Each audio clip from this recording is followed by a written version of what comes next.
Assalamualaikum warahmatullahi wabarakatuh.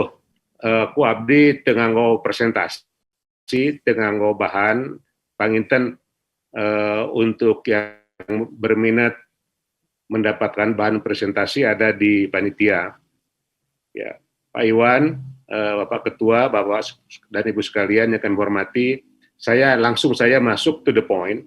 Mengapa kita Jawa Barat, daerah yang subur makmur katakanlah, tapi kehidupannya sulit. Kalau kita lihat dari perspektif sejarah globalisasi, maka Jawa Barat ini bukan baru-baru ini saja para pihak berdatangan mencari rezeki ke Jawa Barat. Mulai dari bangsa Cina, Persia, India, Arab, Eropa, semua datang ke Jawa Barat. Nah, itulah perspektif zaman rempah-rempah. Petaka dari rempah-rempah itu kedatangan VOC. Dan seterusnya, sampailah 1870 lahir Agraris Wet, ya, undang-undang tentang perkebunan. Sebelumnya tanam paksa. Nah, singkat cerita, untuk nanti yang tertarik uraian lengkapnya bisa membaca dalam novel saya mengenai petaka Gunung Tampomas yang bisa kita lihat sebagai kasus lokal tapi perspektif global. Apa yang saya maksud perspektif global di sini? Yang pertama adalah Agraris Wet mengambil alih banyak lahan pegunungan di Jawa Barat. Bayangkan saja sisa lahan yang dikuasai oleh PTPN 8 itu 114 saja menyebar di gunung-gunung Jawa Barat. Kabupaten Sumedang saja tempat saya tinggal hanya 150.000 hektar. Jadi luas yang dikuasai oleh sisa Agraris Wet 1870 itu hampir sama dengan luas Kabupaten Sumedang. Pada saat itulah sebetulnya terjadi konversi sumber daya alam dari model leluhur kita menjadi model monokultur yang dibawa Eropa.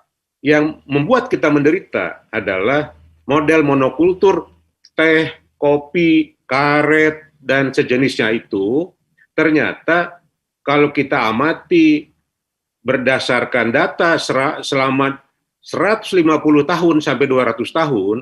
Jadi izin saya lanjutkan uraian singkat ini. Yang pertama adalah bahwa kalau kita melihat kerusakan ekosistem dalam pengertian transformasi dari ekosistem tropika basah seperti di Jawa Barat, maka kita bisa menelusurinya sejak zaman Belanda membangun perkebunan besar di pegunungan Jawa Barat, apakah untuk kopi atau untuk teh, agak rendah sedikit untuk karet.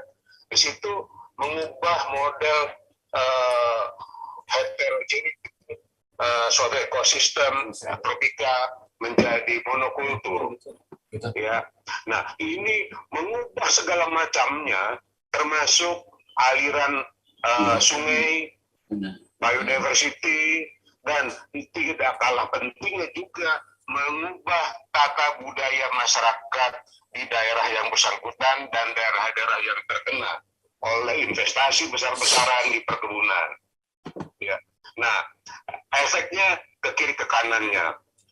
Sekarang kita menyaksikan kurang lebih selama 150 tahun kalau kita pakai data, komoditas perkebunan ini real price-nya atau harga realnya turun terus. Ya, apakah itu kopi, teh, karet, semua komoditas perkebunan itu turun terus. Juga beras, gandum, jagung, harga realnya turun terus. Ya. Nah, perkiraan Bank Dunia sampai tahun 2030 menunjukkan harga real komoditas pertanian yang saya sebutkan tadi, kalau tidak sama dengan sekarang akan lebih rendah lagi. Contohnya gula. Itu beras, itu akan lebih rendah. Nah, oleh karena itulah, maka ya selain masalah ekosistem, ya, bersamaan dengan penurunan harga-harga di pasar dunia, kita berhadapan dengan situasi sosial ekonomi yang menyulitkan kita. Nah, itu satu poin saya pikir. Poin kedua adalah tadi disampaikan oleh Pak Faisal Basri bahwa Jawa Barat sudah menjadi provinsi industri. Sekitar 40-an% porsi PDB Jawa Barat untuk industri. Nah, Bapak Ibu sekalian, di sini kita harus hati-hati menafsirkan angka ini, karena industri yang berkembang di negara lain yang bermanfaat bagi regional ekonomi setempat, pada umumnya industri yang mengakar pada local resources yang ada. Nah, di kita tidak. Sebagai ilustrasi, food industries, industri pangan, kita mengandalkan gula impor, mengandalkan terigu impor, mengandalkan kedelai impor, semua impor.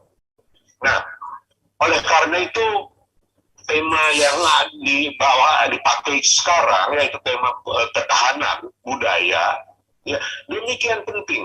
Karena sebetulnya kita diberikan anugerah oleh Allah Subhanahu wa Ta'ala, daerah tropika itu kaya akan beragam jenis, banyak jenis. Oleh karena itu berdosa kita kalau kita menggantungkan hidup kita itu hanya pada satu atau dua jenis tanaman saja. Sebagai ilustrasi, ya, kedelai bisa kita ganti dengan kacang koro. Ya, kemudian macam-macam produk yang sekarang yang selama ini kita impor. Bahkan terigu, ada penerbitan dalam salah satu jurnal, judulnya saja sudah mengerikan, Bread and Mental Disease. Artinya makan roti yang terbuat dari terigu bukan hanya berdampak negatif terhadap kesehatan fisik kita, biologis kita, juga berdampak negatif terhadap ketahanan atau kesehatan mental. Secara saintifik bisa dibuktikan itu. Oleh karena itu, kalau kita mau mengejar ketahanan budaya, ketahanan nasional, ataupun apapun namanya, kita harus menggantungkan diri bukan kepada satu atau dua jenis spesies, tanaman atau ternak, ya, tetapi kepada ekosistem kita. Nah, skala ekonomi dicapai dengan blending. Ini yang jarang kita kembangkan. Ya, karbohidrat blending, protein blending, dan macam-macam blending karena ya, sifat tropika seperti itu. Nah, yang terakhir pada kesempatan yang berharga ini saya ingin menyampaikan ya bahwa petani kita sudah hebat, ya, tetapi industrinya kurang berkembang. Nah, oleh karena itu ya yang perlu kita kembangkan industri berbasis lokal, sumber daya lokal seperti di Indramayu misalnya. Indramayu itu luas sawahnya kurang lebih 200.000 hektar. Kenapa tidak berdiri pabrik pupuk blending organik di Indramayu? Kenapa tidak berdiri power plant yang berbahan bakar sekam padi? Ya, kalori sekam padi itu sama dengan batu bara, kualitas low quality, tetapi tetap ya sustainable. Ya, selama manusia Indonesia makan nasi, maka sekam padi pasti ada. Mengapa tidak dimanfaatkan? Ya, mengapa katakanlah bakatul tidak dijadikan stabilized rice bran untuk farmasi atau dibuat minyak bakatul, minyak padi. Ya, banyak sekali potensi yang selama ini tidak dikembangkan, tidak dilihat karena mungkin kepentingan jangka pendek dan lain-lainnya. Ya, nah, oleh karena itu Jawa Barat ya dengan mengintegrasikan ekosistem yang ada yang terus kita perbaiki terutama di daerah hulu, kemudian kita integrasikan industri di atas usaha petani sekarang, kembangkan koperasi atau tadi istilahnya Pak Faisal mengenai serikat dagang rakyat, katakanlah apapun namanya, ya tidak jadi soal. Nah, tetapi kalau ini tidak kita kerjakan, ya saya memperkirakan kita akan menghadapi banyak kesulitan lagi. Ya, nah mungkin demikian uraian singkat dari saya. Kita bisa berdiskusi panjang lebar pada kesempatan lain. Terima kasih. Wassalamualaikum warahmatullahi wabarakatuh.